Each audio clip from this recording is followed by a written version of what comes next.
আসসালামু আলাইকুম ওয়া রাহমাতুল্লাহি ওয়া বারাকাতুহু। হযরত বাবা ভান্ডারী হয়েছে চট্টগ্রামের জমিনে, বাংলাদেশের জমিনে শত শত আলেম ওলামাকে বেলায়েত দিয়ে ওলিকুল সম্রাট বানিয়েছেন। ওলিকুল সম্রাট বানিয়েছেন। ওনার নাম হুজুর গৌসে মাইজ ভান্ডারী কেবলা কাবা রাদিয়াল্লাহু আনহু। বড় বড় আলেম, অনেকে অনেক কথা বলতো, যারাই ভিতরে ঢুকেছে কেউ বের হইতে পারে না, জালের মধ্যে আটকে গেছে, জালের মধ্যে আটকে গেছে। কারণ আল্লাহর ওলিদেরকে বাইরে থেকে দেখতে মনে হয় এরা আলেম না। হুজুর গৌসে মাইজ ভান্ডারী কিন্তু অনেক বড় আলেম ছিলেন, এটা আপনারা জানেন তো। বাংলাদেশে পড়েছেন না ক্যালকাটাতে? ক্যালকাটার অনেক বড় আলেমে দিন, অনেক বড় আলেমে আবু সালেহ লাহোরীর খলিফা হুজুর গৌসে মাইজ ভান্ডারী কেবলা কাবা। এবং বাংলার জমিনে আমাদের ঘরকা মুরগি ডাল বরাবর, ঘরকা মুরগি ডাল বরাবর। এই কারণে আপনার মনে হয় বুঝতে পারছেন না। এরপরে বাবা ভান্ডারী কেবলা কাবা, এরপরে উনার নাতি দিলওয়ার হোসেন কেবলা কাবা বেলায়েতের সমুদ্র বইয়ে দিয়েছেন, বেলায়েতের সমুদ্র বইয়ে দিয়েছেন।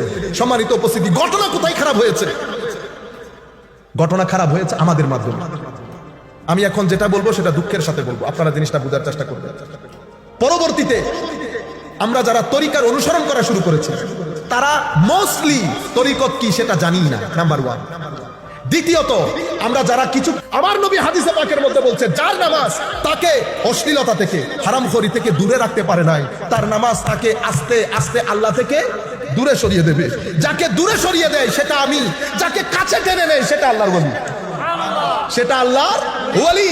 ওলি যখন নামাজ শুরু করে তখন বান্দা থাকে, কি থাকে? বান্দা, আমার মতো বান্দা। বান্দা নামাজ পড়ছে, নামাজ কায়েম করতে গেছে, কায়েম করতে গেছে। কিভাবে কায়েম করেছে বলেছি তো? ভিতরের জগৎকে পরিষ্কার করতে গেছে, যেভাবে আল্লাহ ওই আয়াতের মধ্যে বলেছে। সব ফালতু কাজ থেকে দূরে থেকেছে, সুহবত, বুড়া সুহবত থেকে দূরে থেকেছে, সবকিছু থেকে দূরে থেকে নামাজ কায়েম করেছে, ওয়াদা রক্ষা করেছে, গুসাকে হজম করেছে। মানুষ যত জুলুমই করুক, মাফ চাক আর না চাক ক্ষমা করে দিয়েছে। গুসাকে খেয়ে ফেলেছে, পকেটে যা আছে মানুষের জন্য খরচ করেছে।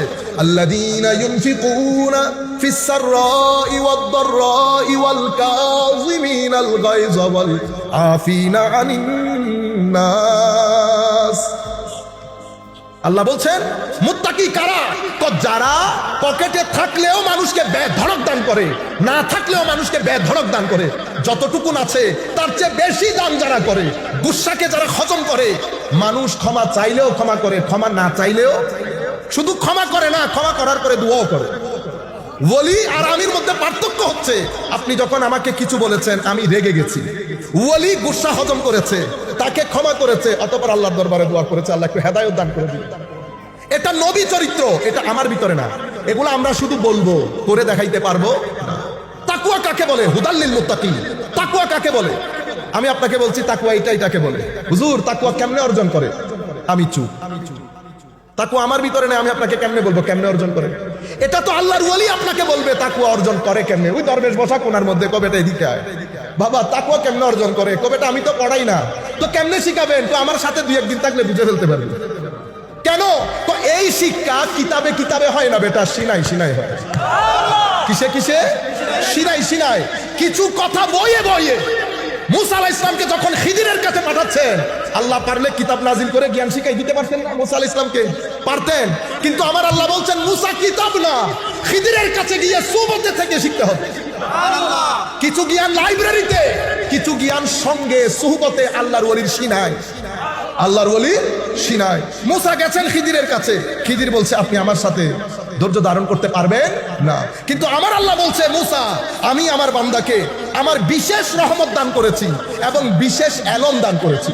তাইলে বোঝা যাচ্ছে কিছু এলম কিতাবে কিতাবে, কিছু এলম সিনাই সিনাই।